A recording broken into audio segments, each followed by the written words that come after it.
Welcome to Agent of Wealth Podcast with Marc Bautis from Bautis Financial. In this podcast, Marc helps small business owners and retirees overcome the multiple wealth planning challenges involved in your financial life.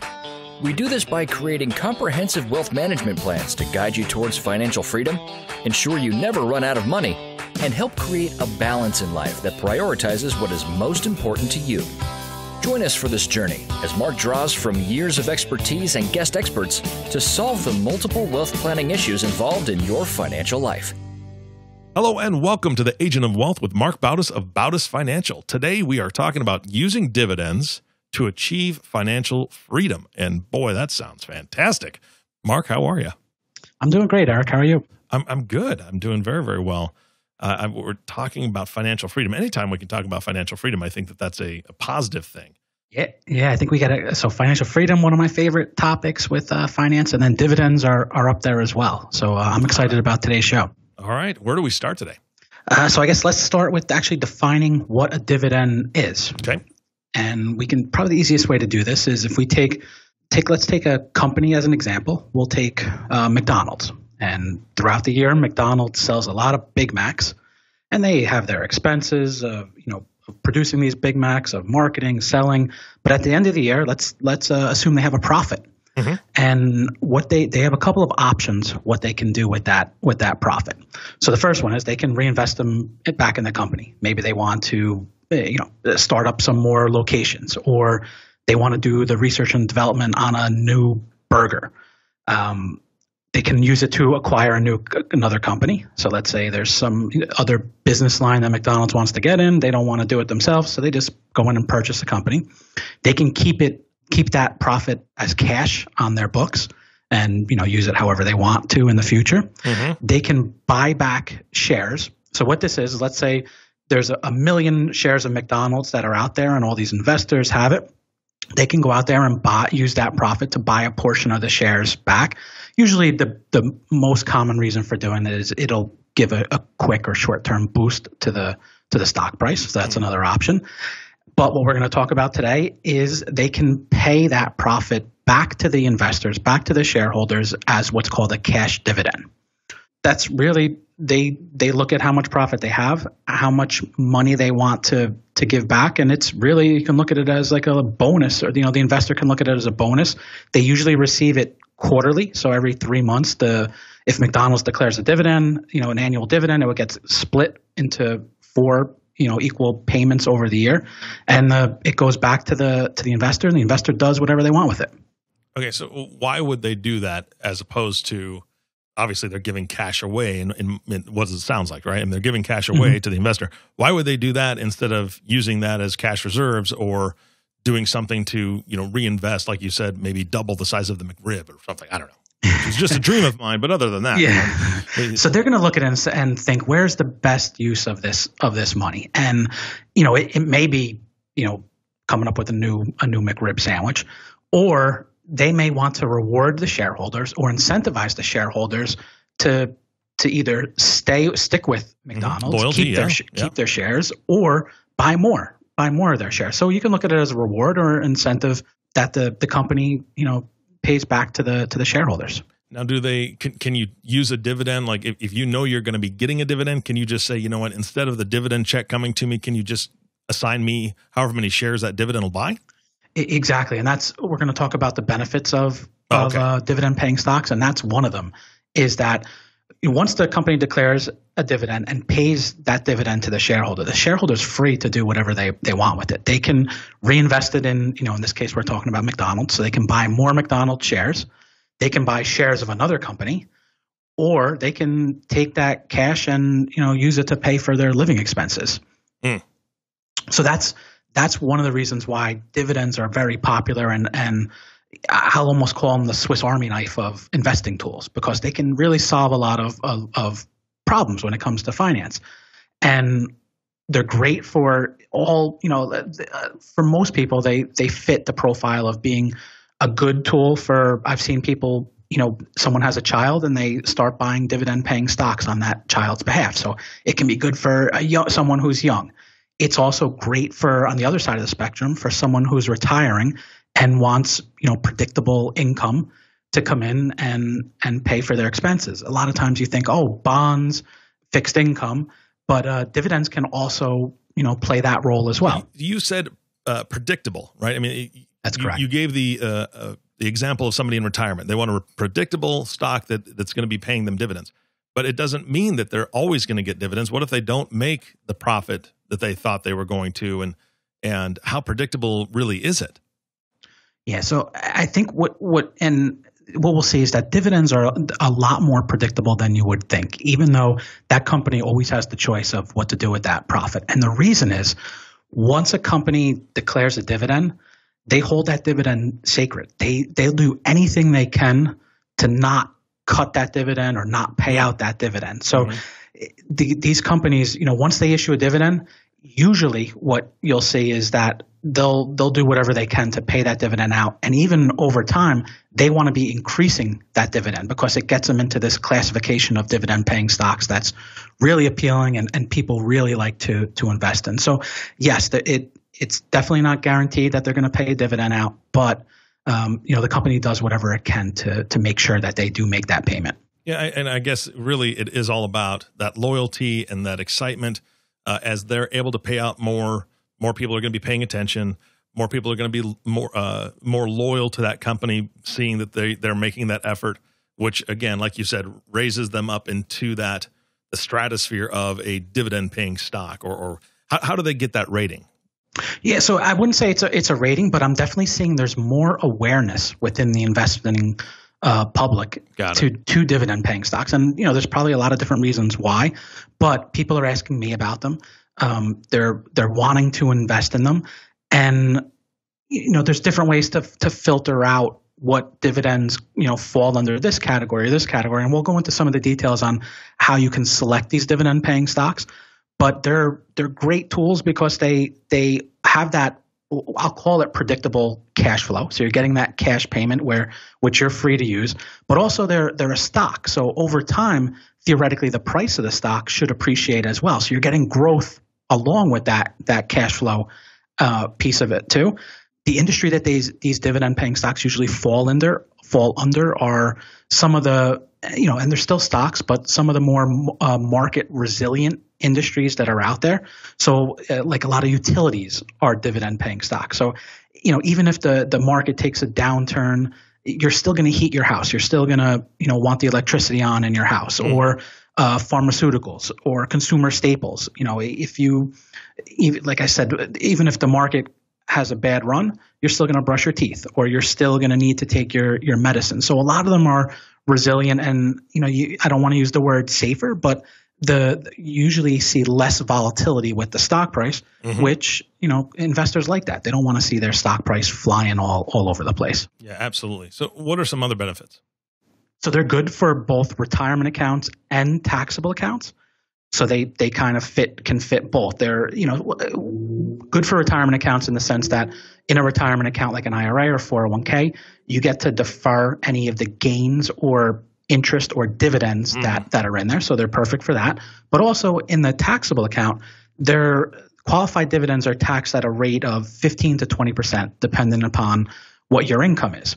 And that's usually a lot better than if you're taxed on some interest on whether it's a bond or a CD at which usually is taxed at your ordinary income rate, which can be as high as 37%. So they're somewhat more tax efficient than other types of cash payments that are out there.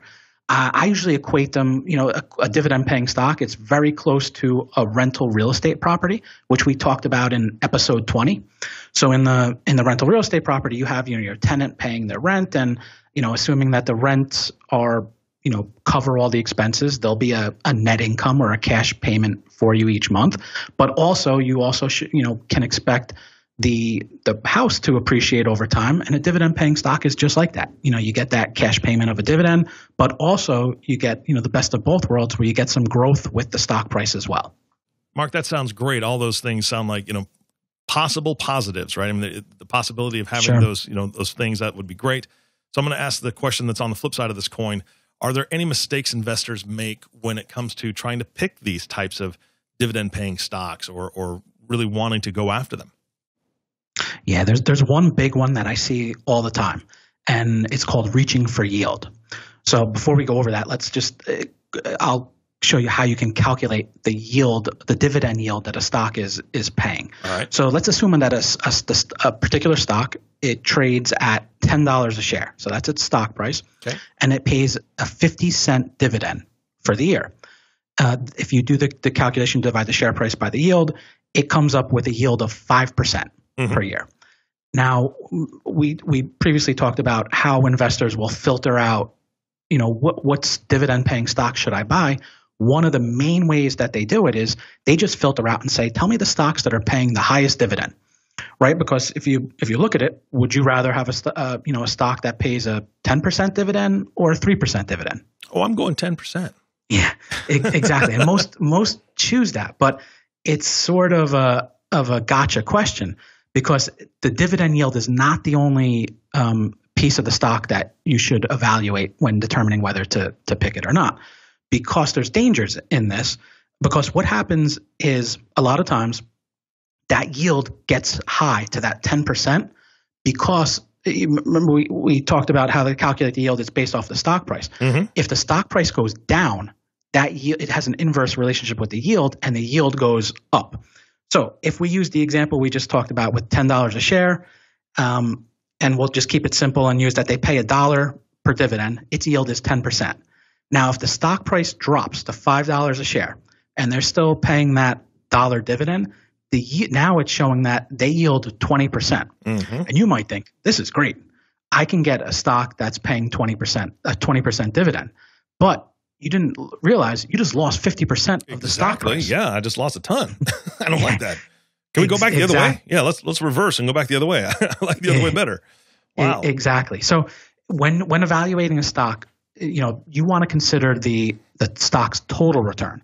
So that's both how has the stock been doing has its price been increasing, decreasing? And usually there's a reason why, if the stock price is decreasing, that may make it a more, even though the dividend yield may be higher, it may make it more of a risk. So step one is you want to look at the stock's total return rather than just give me the highest paying dividend yielding stock that's out there. Got it. How do you navigate that minefield right there?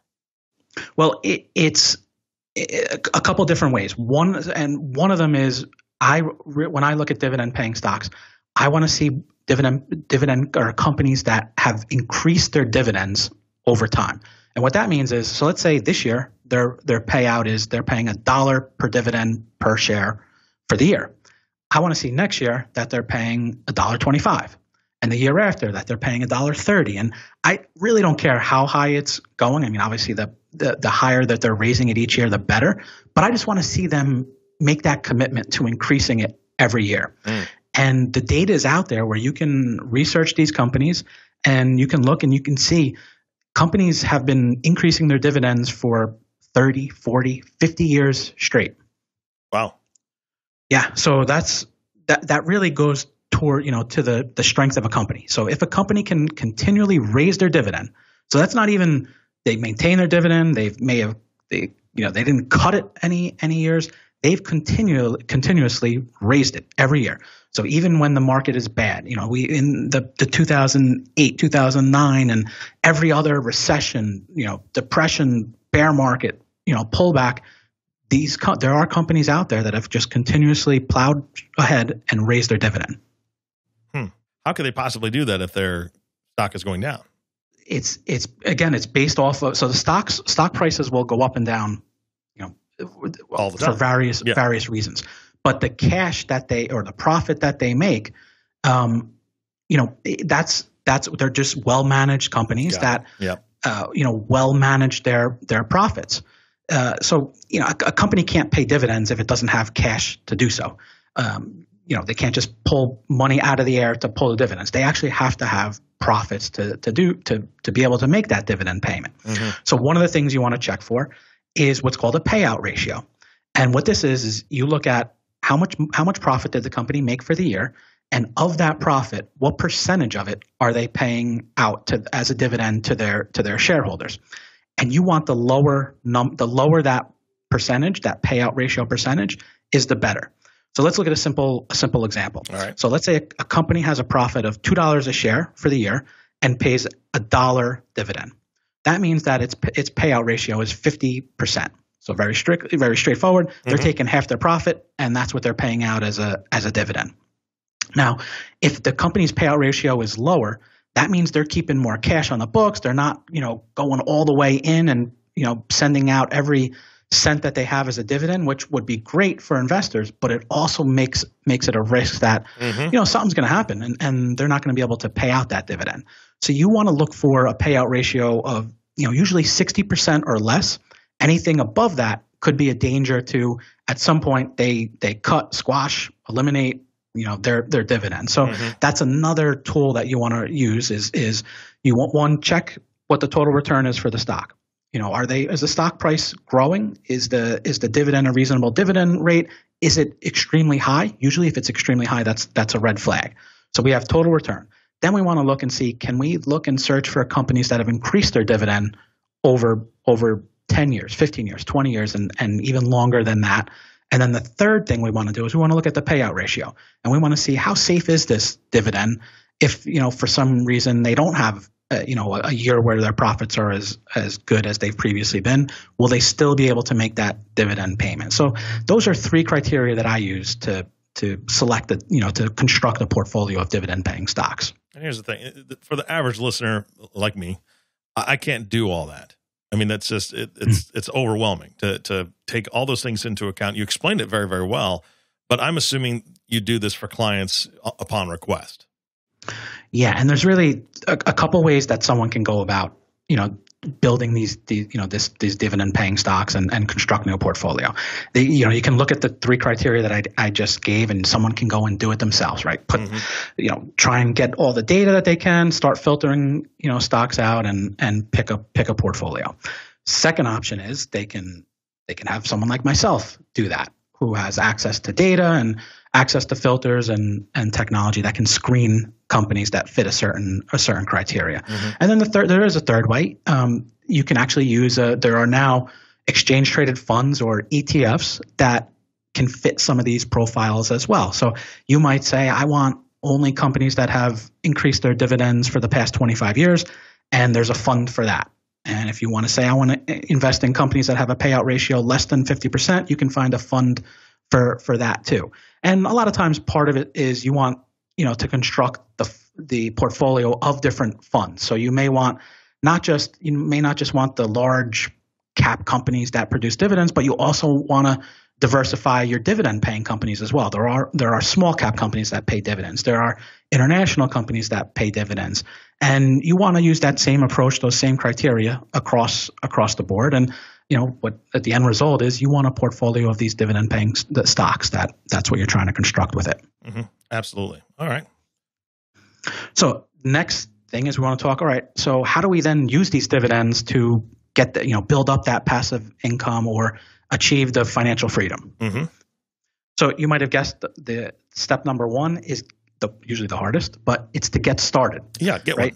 We all start. We all start from a clean slate, and the easiest way to hit whatever you're trying to hit is to take step number one and start purchasing adding some dividend paying stocks to the portfolio, and whether you're then go from, even if it's $0 a month in passive in dividends to $5 a month in passive incomes. You have to start at step one, and you have to start somewhere.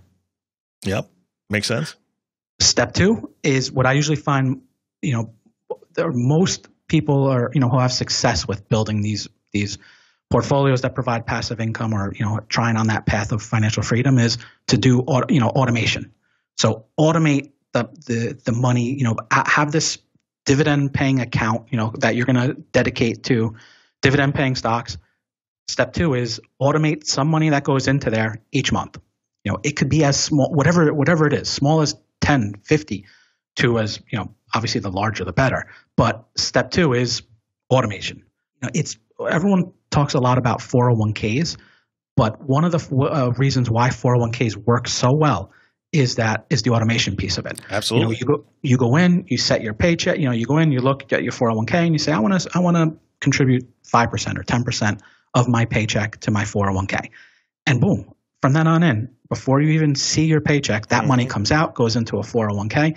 And I can't tell you the number of times that people have come to me and said, "Why? I didn't look at my 401k for 6 months, a year, 2 years," and they're how surprised they were at how quickly it started growing. And it's because of automation. If they had to manually go in and allocate money each paycheck or each month or each year, the people just wouldn't do it. I think the success rate would be in the low single-digit percentage. Of people that would actually do that. And I count myself in that group. It's so hard to be that disciplined to do it because you always think, oh man, I really need to do this, or I really would like to do this. And it's just too much of a temptation sometimes. Yeah. Yeah. So the automation is great in this case too, for dividends as well.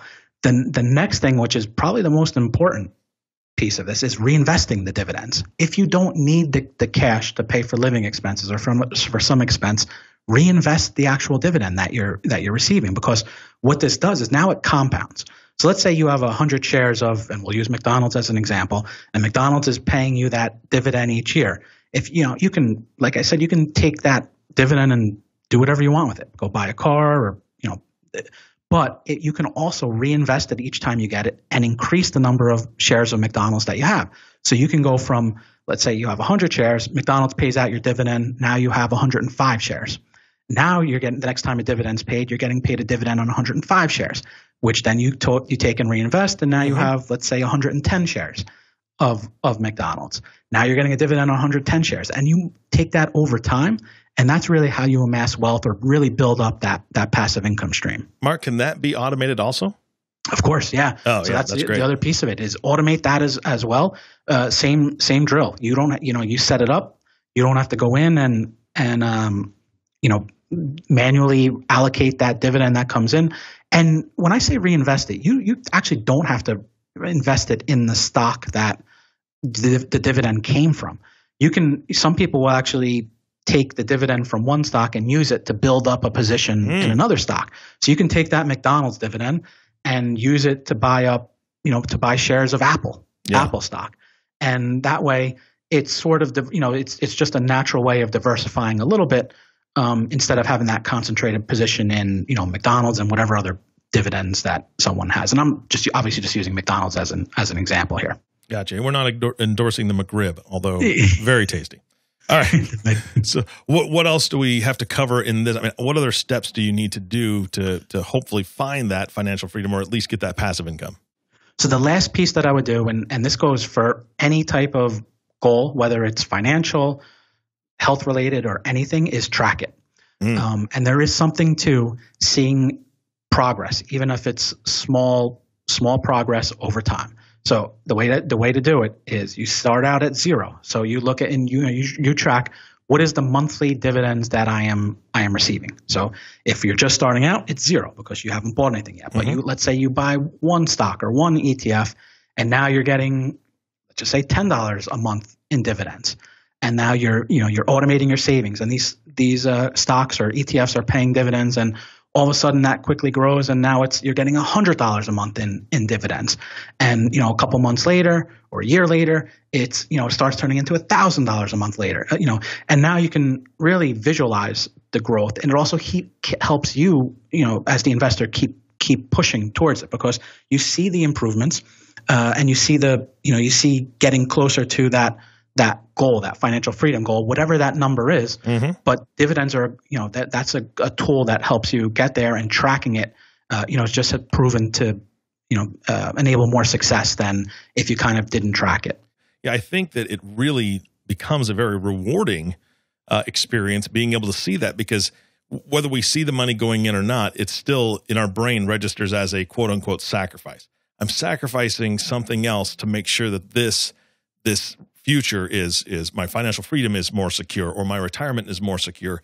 So being able to have that backed up by the progress that these things are making, it makes it a whole lot easier to say, you know what, I'm going to put off buying 20 McRibs for this, to be able to invest in the stock that's going to do better than what 20 McRibs would do to my waistline. So, it's easier to turn down the things that we, would quote unquote want for stuff that we know will be a future desire that we don't even know we have yet. Exactly. And I'm a big proponent of visualization. So you see that growing monthly, it definitely goes a long way to pushing you.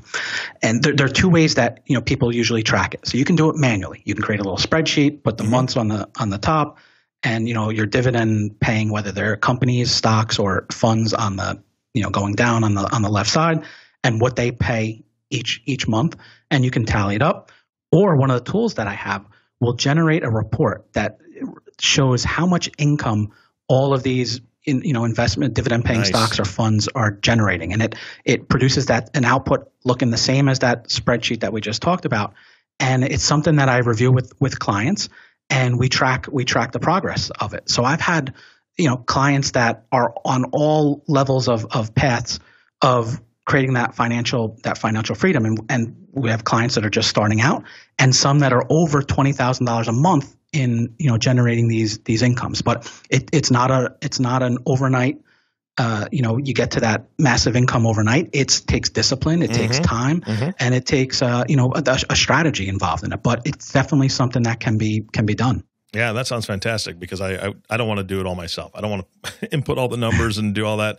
I'd love to be able to talk to somebody quarterly or semi-annually and have them produce that report, because again, my eyes are off of it for a while, and then all of a sudden I get this report and it shows how it's doing, and again what me sacrificing a little bit on the front end is doing for the back end, or the goal that my long-term goal. So that'd be very rewarding, I think. Yeah, and the other thing that I think it also provides a peace of mind, because for retirees especially, because they're contemplating retirement, and they see this money they have in IRAs or in other assets or 401ks, and they look at it and say, okay, if I start depleting this, when is it? When will it go? Will it I outlive this money? But if they see a report that shows the dividends or the cash flow that these investments are producing, and if that's enough to cover their expenses, they look at it and say, well, I don't even have to touch my principal. Yeah. And I know that my passive income is going to cover all of my expenses. So it's really great for having that peace of mind as well. Yeah, perfect. We are running low on time. Do you have any closing thoughts for today? Yeah, so I just want to say that dividends are paying stocks, a great tool. They're still stocks, so they may not be right for everyone, because they are volatile, just like stocks are. But as far as investing tools, I leave it with, they're the Swiss Army knife of investing tools. They fit a lot of different problems that we try and solve when it comes to someone's finances. So they should be something that's at least considered. Nice. Definitely something to consider. If you're interested in considering it, please reach out to Marc. Marc, why don't you give them your phone number so they can call you with questions? Sure. You can reach me at 862-205-5800, or by going to my website, which is bautisfinancial.com. Perfect. Thank you, Marc, for your time. Thanks, Eric. And thank you all for listening to the Agent of Wealth podcast with Marc Bautis. If you have not subscribed to the podcast yet, please click the subscribe now button below. This way, when Marc comes out with a new podcast, it'll show up directly on your listening device. This makes it much easier to share these podcasts with your friends and family. Again, thanks for listening today. For everyone at Bautis Financial, this is Eric Johnson reminding you to live your best day every day. And we'll see you next time. Thank you for listening to the Agent of Wealth podcast. Click the subscribe button below to be notified when new episodes become available. The information covered and posted represents the views and opinions of the guest and does not necessarily represent the views or opinions of Bautis Financial. The content has been made available for informational and educational purposes only. The content is not intended to be a substitute for professional investing advice. Always seek the advice of your financial advisor or other qualified financial service provider with any questions you may have regarding your investment and financial planning.